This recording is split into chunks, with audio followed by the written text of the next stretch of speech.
Saudara-saudara kaum muslimin rahimakumullah.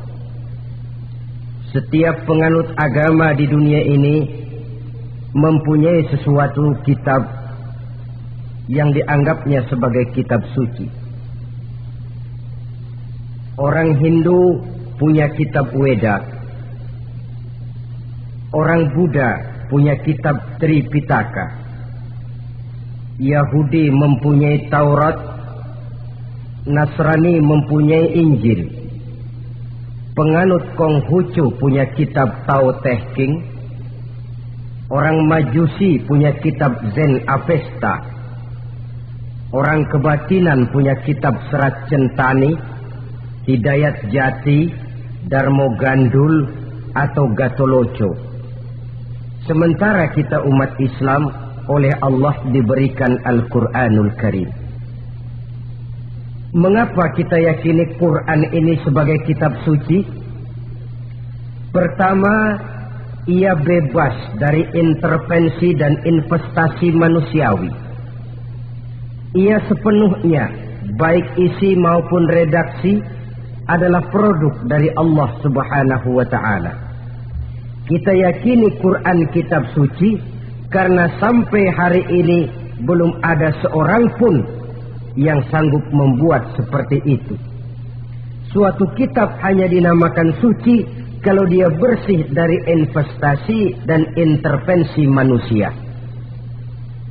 Al-Quran ini sejak turunnya 14 abad yang lalu telah menantang. Wa in kuntum fi raibin mimma nazzalna ala abdina fa'tu bi suratin min mislih. Apabila kamu ragu-ragu terhadap kebenaran Quran yang kami turunkan kepada hamba kami Muhammad, atau kamu menyangka Quran itu cuma bikinan Muhammad saja, cobalah kamu buat satu surah saja semacam Al-Quran. Apabila kamu tidak mampu melakukannya seorang diri, wada'u syuhada'akum, ajak seluruh teman-temanmu.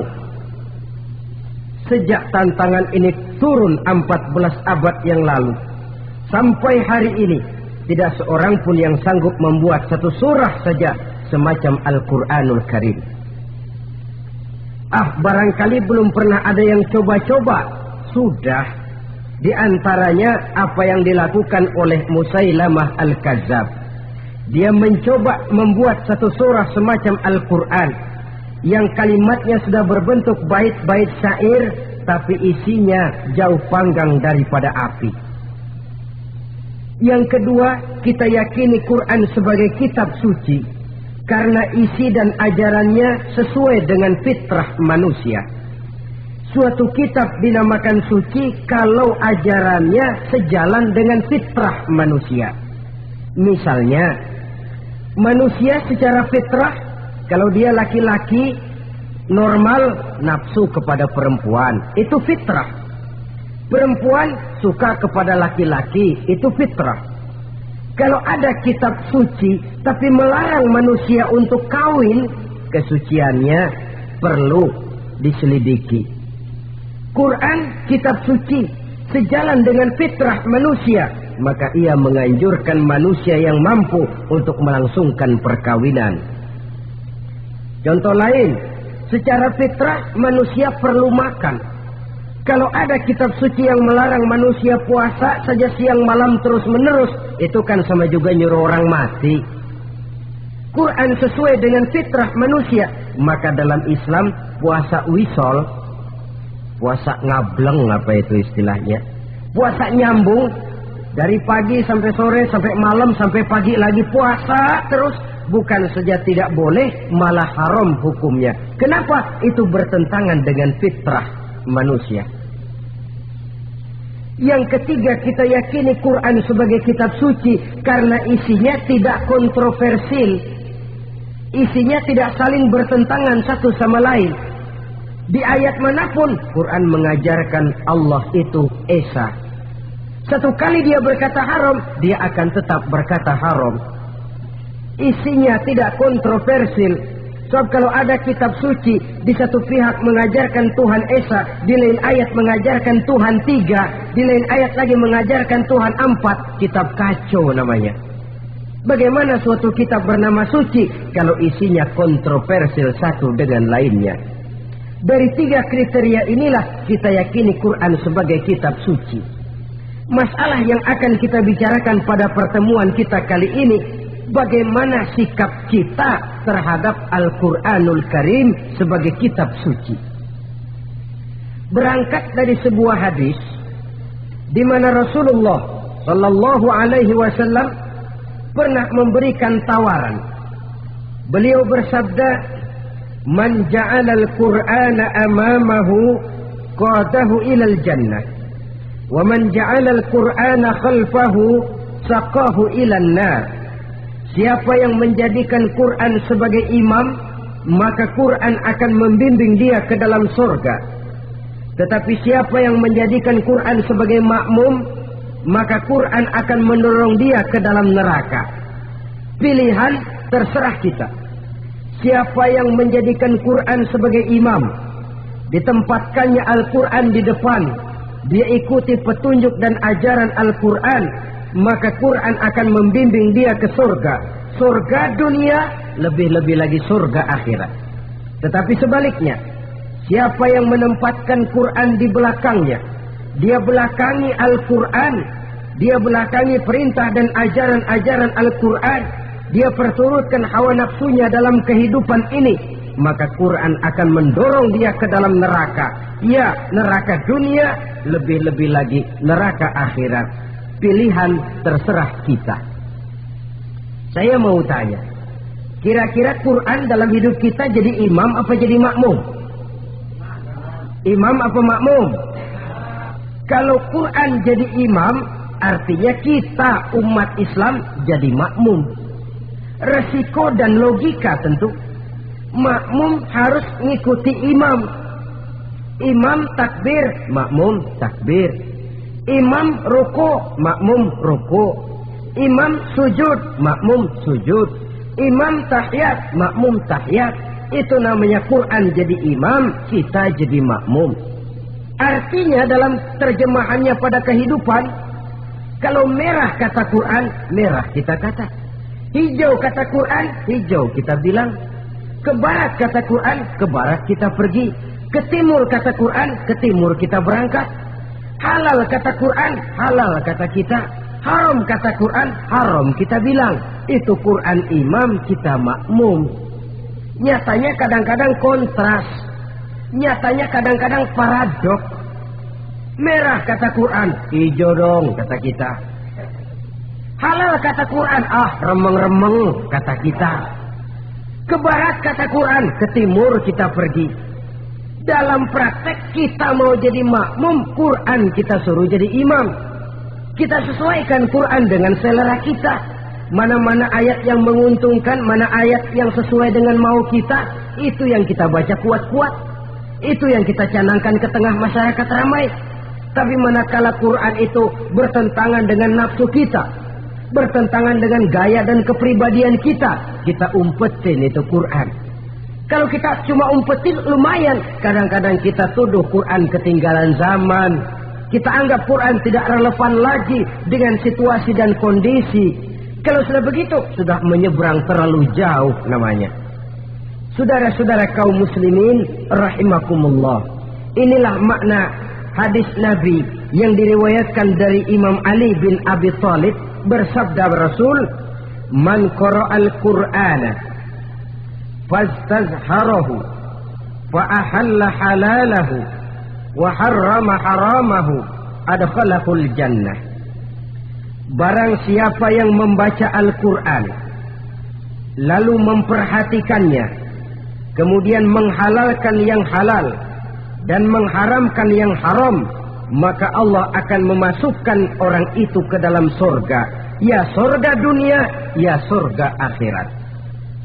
Apabila kita renungi hadis ini, maka untuk berimam kepada Al-Quran ada 3 jalan utama yang harus kita laksanakan.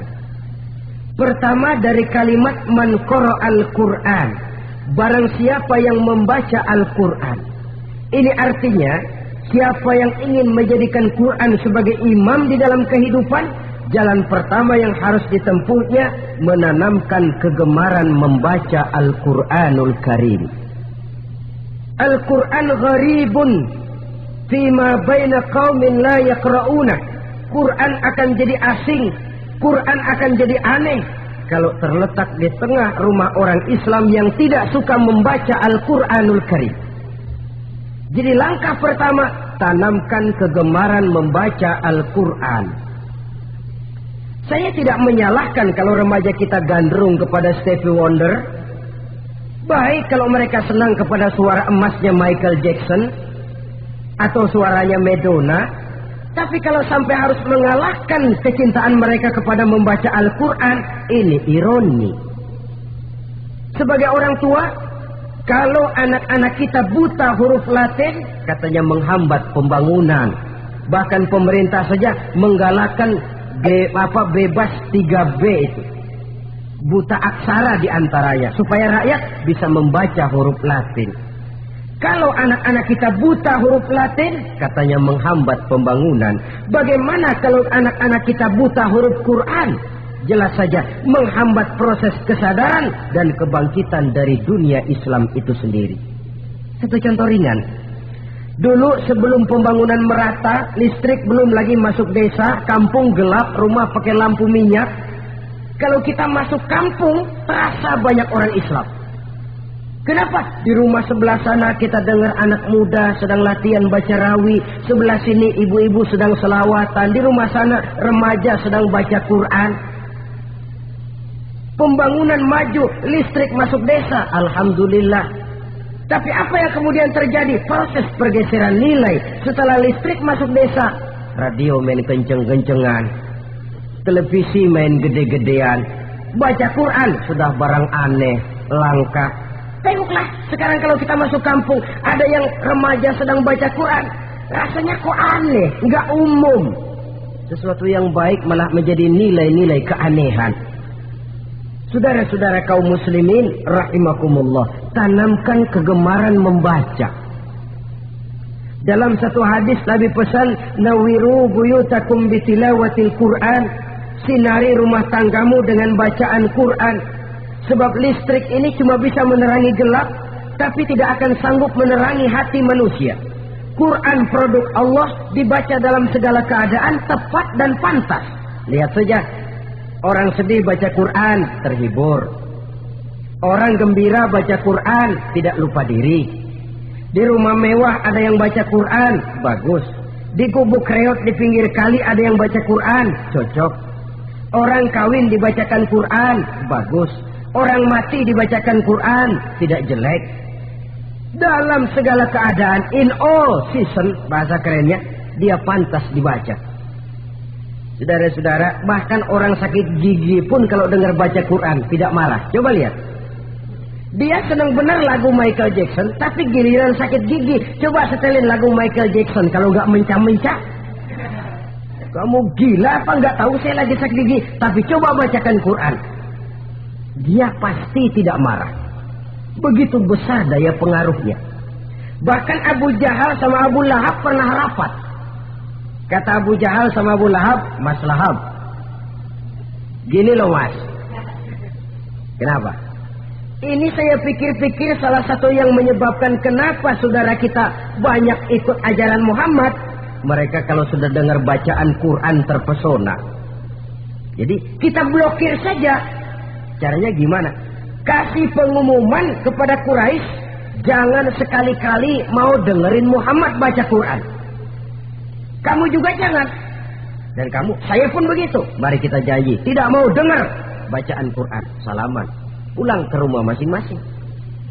Dapat 1 hari tahan, 2 hari bertahan, 3 hari, seminggu ke atas, Abu Jahal mulai ada semacam rindu, kangen, pengen dengar ayat Quran. Karena secara pribadi dia mengakui keindahan gaya bahasanya jauh lebih tinggi dari kemampuan penyair Quraisy. Isi ajarannya sangat dalam dan menyentuh segi-segi kehidupan manusia. Nggak tahan Abu Jahal, kayak dikilikin hatinya, keluar rumah mindik-mindik, ngumpet-ngumpet, ngempet di rumah Nabi, pengen dengar Nabi baca Quran. Rupanya Abu Lahab sama. Pikir Abu Lahab nggak bakalan keluar. Abu Lahab berpikir Jahal pasti di rumah. Dua-duanya bareng berangkat ke rumah Nabi. Cuma yang satu dari sebelah barat, yang satu dari sebelah timur. Ngempet, ketemu di sudut, sama-sama kaget. Jahal, loh kamu Lahab? Iya, kamu ngapain? Lah kamu ngapain? Akhirnya sama-sama malu, sama-sama tidak bisa menahan diri, akhirnya sama-sama ngakuin.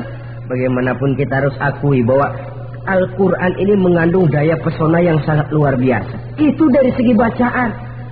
Belum lagi dari segi ajaran, belum lagi dari segi isi. Tanamkan kegemaran membaca Al-Quran.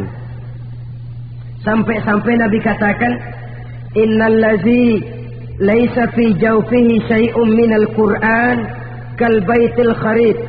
Orang yang dari tenggorokannya belum pernah keluar ayat Quran barang sepotong pun, belum pernah ngaji barang seayat pun, itu orang kata Nabi kal baitil kharib, kayak rumah kosong.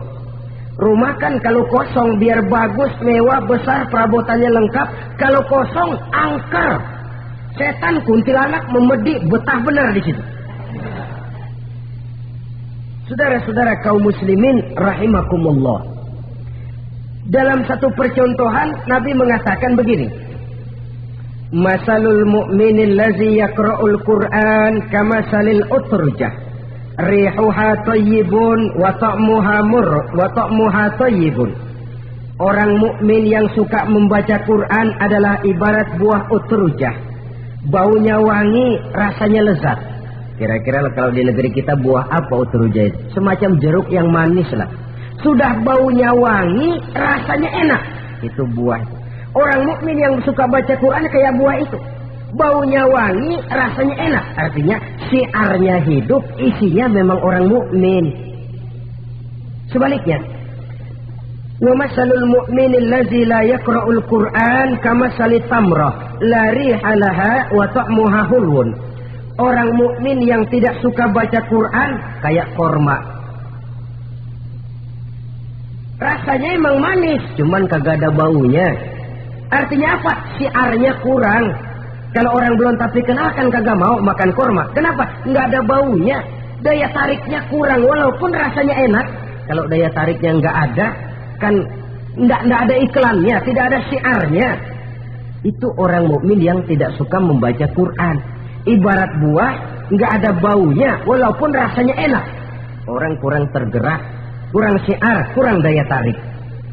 Sebaliknya, wa masalul munafiq allazi yaqra'ul Qur'an kamasalir raihanah rihuha thayyibun wa ta'muha murrun.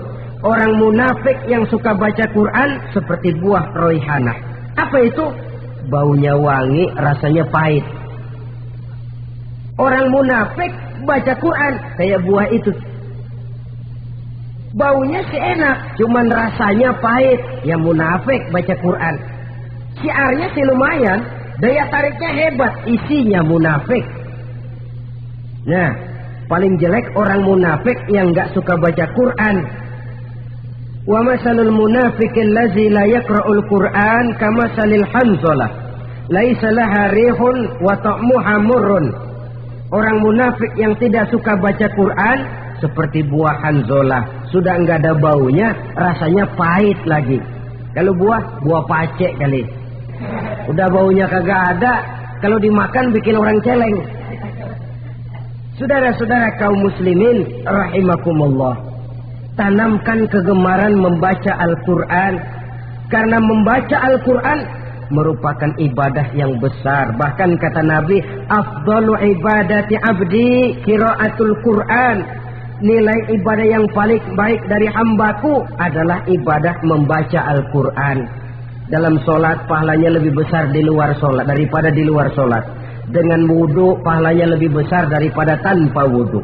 Mengerti pahalanya lebih besar daripada tidak mengerti. Tapi tidak mengerti pun jangankan membaca, mendengar saja orang baca Quran dengan baik sudah didoakan untuk mendapat rahmat. Berpahala mendengar bacaan Al-Quran walaupun tidak mengerti.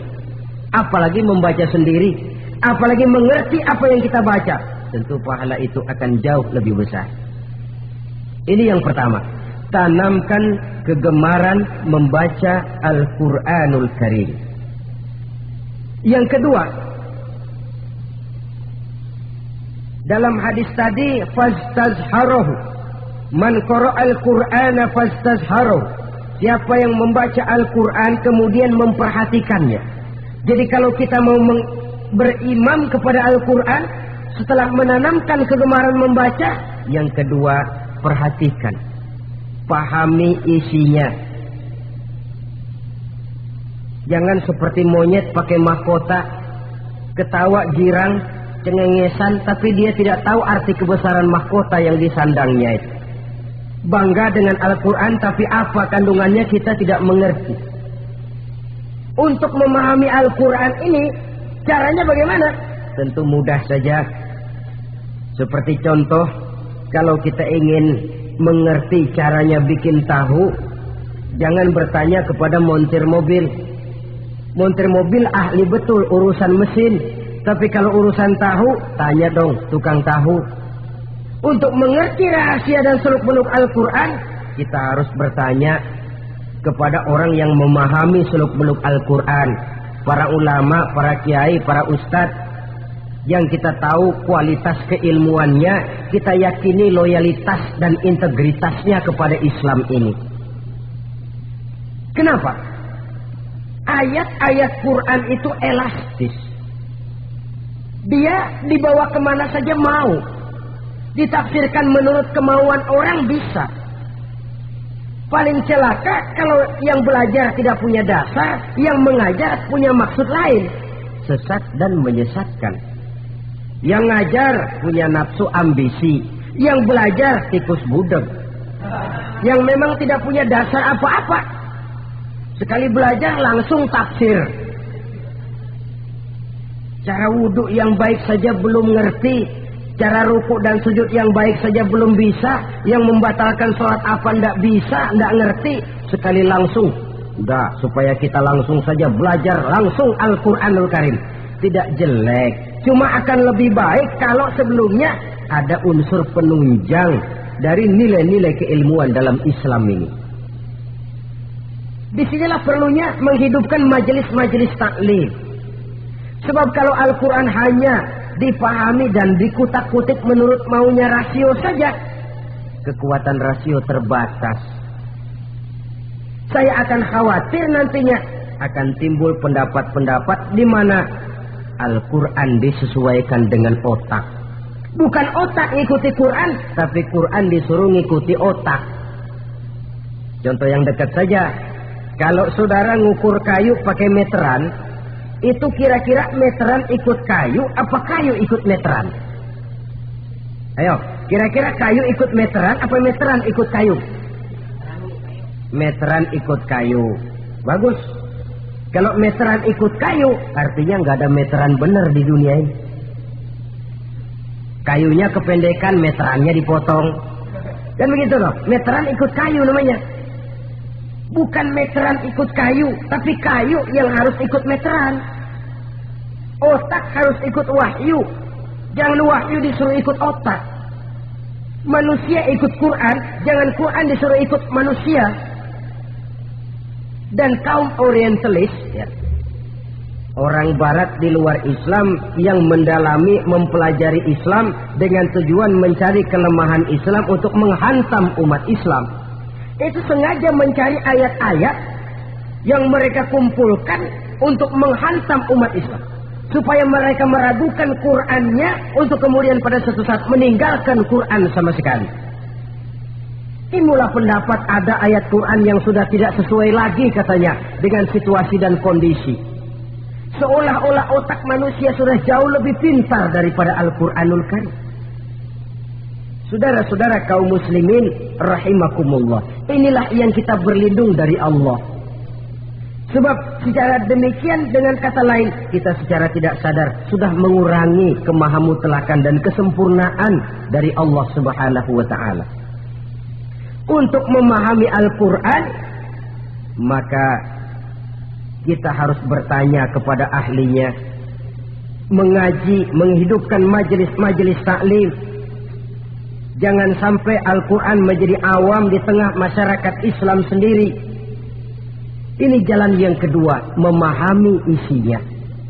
Sehingga dengan demikian, manakala Al-Quran dibacakan orang, pemikiran kita tidak lagi terpusat kepada kemerduan suara orang yang membaca, tapi tertuju kepada isi yang dikandungnya. Sehingga dalam kondisi semacam itu, boleh jadi tiap kali dibacakan Al-Quran, nilai iman makin tambah. Kita dengar orang baca, Alam taro kaifa fa'ala rabbuka bi ashabil fil. Terbayang oleh kita bagaimana Raja Abrahat dengan pasukannya mau menghancurkan Ka'bah. Bagi Allah cukup menurunkan burung ababil, hancur lebur Abrahat, raja besar dengan seluruh pasukan gajahnya, berantakan dibuatnya cuma dengan burung ababil. Allah Maha Besar, Allah Maha Kuasa. Tambah iman. Kalau tidak, ya seperti yang banyak terjadi. Quran menceritakan azab, kita malah kesenangan. Walakum azabun alim, kamu akan mendapat azab yang pedih. Kita teriak di pojokan, toyib, toyib. Allah, alhamdulillah. Digambarkan azab malah baik-baik.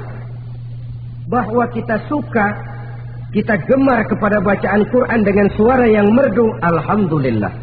Akan lebih baik lagi kalau kita mengerti apa yang dibacanya. Sebab perintah membaca tersirat makna perintah untuk memahami. Perintah memahami tersirat makna untuk mengamalkan. Dengan kata lain, kita hanya bisa mengamalkan Quran dengan baik kalau kita mengerti isinya. Kita hanya bisa mengerti isinya kalau kita rajin membacanya.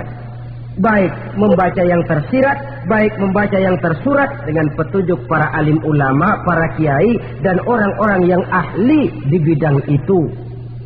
Saudara-saudara kaum muslimin rahimakumullah, inilah jalan kedua. Upayakan memahami isinya. Hidupkan kajian-kajian agama, hidupkan majelis-majelis taklim. Jangan sampai Al-Quran asing di hati kita sendiri. Jangan sampai kita awam terhadap makna kandungan dan ajaran Al-Quran, sementara kita yakini bahwa dialah yang akan bisa membimbing kita menuju kebahagiaan sejak dari dunia sampai ke akhirat nanti.